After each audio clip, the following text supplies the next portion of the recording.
Got a bit of a wobble issue. Doesn't fit the shaft very well. There's a lot of slop there, so every time I tighten this down, the high and low spots on the run out change. I added a single layer of this powder coat masking tape to the shaft and trimmed it carefully with a knife. Still got wobble, but we have reduced the degrees of freedom, so we should be able to start improving on this now. By bringing a Sharpie down and letting it touch at the high spots, we can figure out where we need to make changes.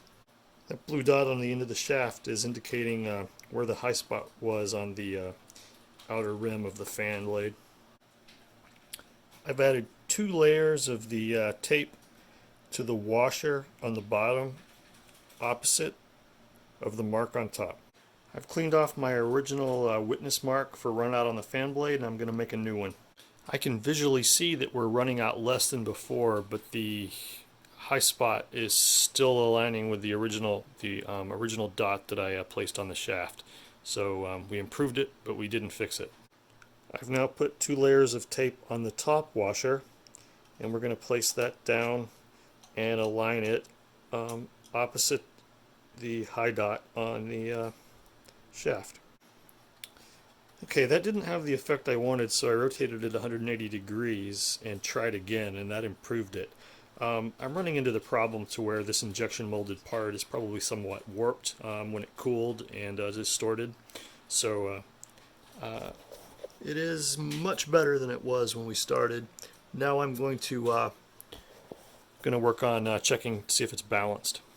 The bearings in this little motor seem pretty decent, so I'm going to spin this and see where it settles, and put a dot on it and do it again, spin it in both directions, and see if I get a grouping in a central location.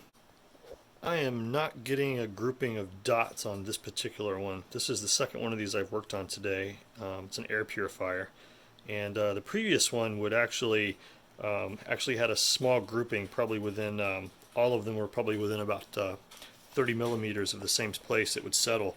You'd actually see it come when it was slowing down. You'd see it roll up and then roll back to that point. So it was clearly a out of balance situation. The distribution on these seemed quite random. So I think after taking out most of the wobble, that may have taken care of the balance problem. Let's spin it up at full speed and see if it still rattles. No rattle, and it's not vibrating off the table.